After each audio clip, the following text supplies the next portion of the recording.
ରାଜଶ୍ରୀ ଯାଇ ଉପରେ ଅଛି। କ'ଣ କରୁଛୁ?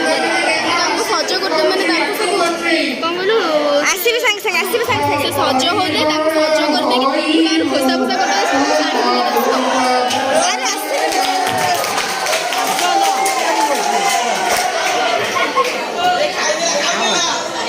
दीपक आई दे मु करछ दे तू बसी की कोन हां देख अरे बाबा श्याम राम रेवती पहाड़ सठरे पाठ पढ़िबो नहीं नहीं से पाठ पढ़िबानी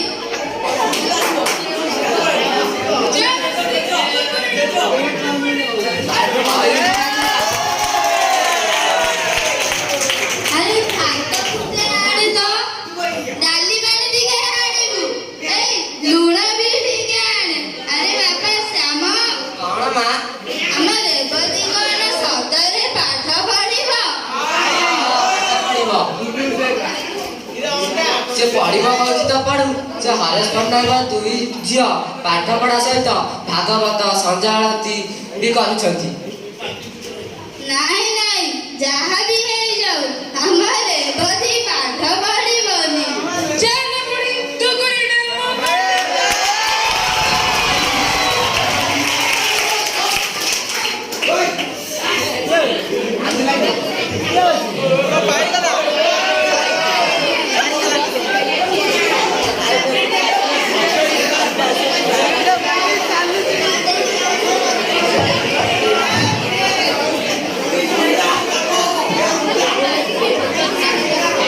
ସେହି ଆରଦିନ ଉପରଓଳି ବାସୁଦେବ ସୀତାନାଥ ବାବୁଙ୍କ ପ୍ରଥମ ପାଠ ଖଣ୍ଡିଏ ରେବତୀକୁ ଦେଉ ସେ ବଡ଼ ଖୁସି ହୋଇ ବାପା ପାଖରେ ବସି କିତାବର ମୂଳ ପୁରା ଠାରୁ ଶେଷ ପୂଜା ପର୍ଯ୍ୟନ୍ତ ଓଲଟାଇ ଦେଖିଲା। ସେଥିରେ ହାତୀ ଘୋଡ଼ା ଗାଈ ଇତ୍ୟାଦିର ଛବି ଦେଖି ଭାରି ଖୁସି ହେଇଗଲା। ରାଜାମାନେ ହାତୀ ଘୋଡ଼ା ବାନ୍ଧି ଖୁସି ହୁଅନ୍ତି, କିଏ ହାତୀ ଘୋଡ଼ା ଚଢ଼ି ଖୁସି ହୁଏ, କିନ୍ତୁ ଆମ ରେବି ଛବିଟା ଦେଖି ଖୁସି ହୁଏ। ରେବି ଧାଇଁ ଧାଇଁ ମା ଆଡ଼କୁ କିତାବର ସବୁ ଛବିଟା ଦେଖେଇଲା। ତା କଥା ଜେଜିକୁ ବି ଦେଖାଇଲା। ଆଜି ଦିନଟି ଭଲ। ଶ୍ରୀପଞ୍ଚମୀ ରେବତୀ ବୁଡ଼ ପାରି ଗାଧୋଇ ନୂଆ ଲୁଗା ଖଣ୍ଡିଏ ପିନ୍ଧି ଘର ବାହାର ହେଉଛି। ବିଶୁ ଭାଇ ଆସିଲେ କିତାବ ପଢ଼ାଇ ଦେବେ।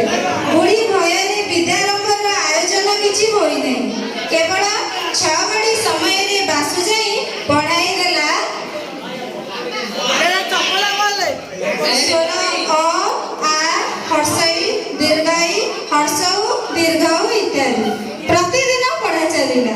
ପ୍ରତିଦିନ ସଞ୍ଜବେଳେ ବାସୁ ଯାଇ ପଢ଼ାଇଲା। 2 ବରଷ ମଧ୍ୟରେ ରେବତୀ ଅକ୍ଷର ଢେର ପଡ଼ିଗଲା।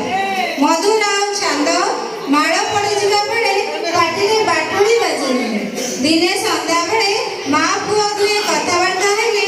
ପୂର୍ବେ ବୋଧ କରୁ କିଛି କଥାବାର୍ତ୍ତା ହୋଇଥିଲା। ଆଜି ସେଇ କଥାର ଉପଶମ